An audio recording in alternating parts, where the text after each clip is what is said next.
Hello, and welcome to the Human Being 101 podcast. I'm Kathleen Schafer, and this is Conversations with Kathleen, where we discuss how to live the mission of the Human Being Store: better people, better work, better world. At HBeS, our work is based on a new way of leading in our lives, in our careers, in our communities. And this podcast focuses on how to do that through the lens of current events. This week, we continue our conversation about impeachment as it is apparently coming to an end as I record this podcast and has again dominated the news cycles here for this past week. And without discussing pros and cons or even the possible outcome, I am going to ask us today to consider what the process that we have gone through during these last few weeks and indeed these last many months, or as many people have intimated or suggested, during the last 3 years since the 2016 election.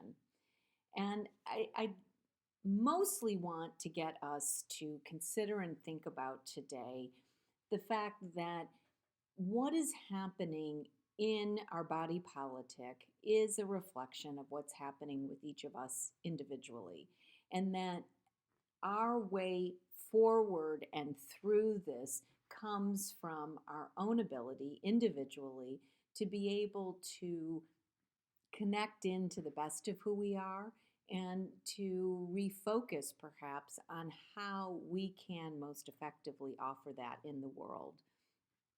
For those of you who are familiar with the Human Being Store, you know that we use the infinity symbol in our logo as it symbolizes this ongoing dynamic engagement between the human part of us and the being part of us.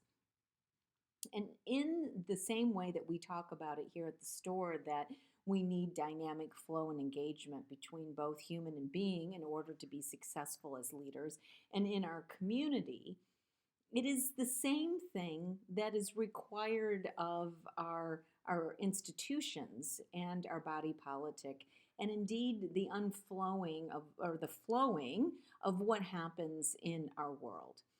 So before we all feel doom and gloom about what is going to happen here in the next handful of days or perhaps the next handful of hours, is that we begin with a broader perspective, as I referenced last week, of the fact that throughout the history of our great country, we have faced moments where things have felt dark, had felt challenging. And through this dynamic flow, those moments of challenge have led us to becoming better. And indeed, things in many ways are better for many groups, for many parts of our society. If you look back, 10 years ago, 20 years ago, 50 years ago, 100 years ago, we have continued to improve. We have continued to use these moments of challenge not to collapse in on ourselves, rather to use them as moments to refocus on how we can become better. I am going to believe at this moment in our history, for whatever happens, not only here at the end of the impeachment trial, also what is going to unfold in the presidential election during the next handful of months, that this is an opportunity and a moment when we can begin to turn toward the better and flow towards something more that all of us want. And that's really a big part of this process that I, again, encourage each one of you individually, and as you have conversations with others and talk about it, is can we begin to believe and orient those serving in our elective bodies to consider the imperative of using office as a way to aspire to be better as a society, as a lever of good, rather than, as is happening so often today, a tool for individual brand building and power. And that to me is really at the crux of what's happening here. Have we become a nation where we are individuals and celebrities searching for a way to increase our own perceived power and influence? Or are we a country of individuals who believes that the highest and best that we can do is actually orient ourselves towards service and betterment of the whole? Again, it's that dynamic exchange and interplay between individual and collective. It's not one or the other.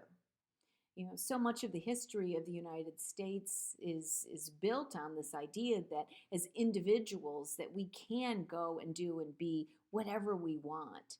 And I believe wholeheartedly in that, and the ability of each individual to create whatever he or she wants. I mean, for better or for worse, Donald Trump is a perfect example of that.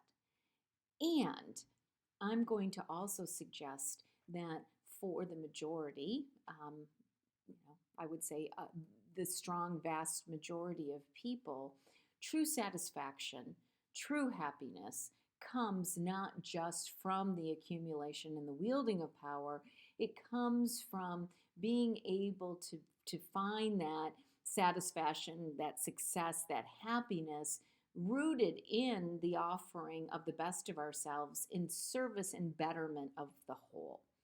And that to me, as we consider or as we begin to think about who we will be voting for, not only in November, but in our upcoming primaries, that this starts to become a paramount way that we look at those who are endeavoring to serve in our public bodies. Are these people oriented only toward their own sense of power, or are they indeed aligned and connected to themselves in a way where the power that they are exhibiting and the way that they are conducting themselves is oriented toward the betterment of the whole as the way that they experience success and satisfaction?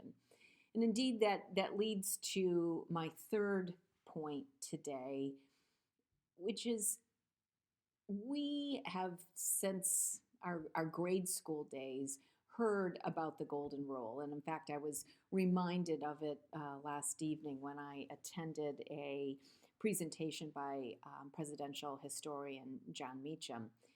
And he brought up the golden rule again as one of the main tenets of our democracy that has been lost here in recent years.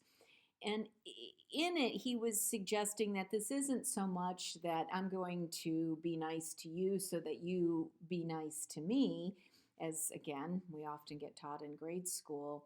Rather, he was getting at the idea that when we come together in community, when we organize ourselves into states and into a nation, we do it because we come together collectively knowing that as we participate, as we give, as we engage, we offer what we can to others in need, knowing that at some point we will be the ones who are in need.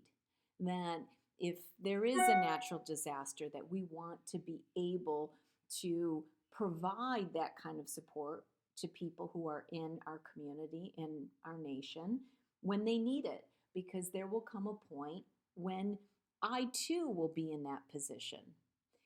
And that is what has been lost from our public conversation, from our dialogue, and from the focus of our public leaders at this point, is that we can't do and behave and engage in one way for the betterment of a small group and leave others out. It simply is impossible. we are in this together, and what happens to one of us happens to all of us. It may be happening to one person or one group in this moment. We may feel that somehow we are inoculated from having the same fate befall us. And yet, as we look around what's happening in the world right now with the coronavirus, when we look at what's happening with natural disasters, more and more and more, we're understanding that no one is able to, quote unquote, protect themselves from all kinds of different things happening to them. And that what we want is to live in a world where those who are in need are able to access it, those who have the resources and the capacity to offer it are able to do so, the thing that we all love to do so much, and to know that when we are faced with a time and a moment where we can use that helping hand, is that it'll be offered. That's what everyone wants. And yet at this moment in American history, in what's happening to us, we've lost sight of that very, very important fact. So my call to you this week is to consider and to reflect on all the ways that who you are and what you're offering in the world and your leadership is having a broad impact on people who are in need of your gift at this moment. And conversely, to know and become aware of the ways in which all kinds of different people are offering those gifts to you. And that if indeed we really are going to be able to live in the kind of communities and societies in which we endeavor, that it is going to be important for all of us to bring that awareness forward and indeed to hold those wanting to take on positions of leadership in our country to that standard of knowing and understanding that every action that they take is having an impact on someone else, and that there will be times and moments when we will be asking others to take action on our behalf as well. We all have something important to contribute. We all have something important to receive. We are in dynamic engagement and interplay with all that's happening in our world. And I ask you to consider how you can begin to make that flow and that shift come from the best of what you have to offer. Thank you for listening. I'm Kathleen Schafer, and we'll talk to you next week on Conversations with Kathleen.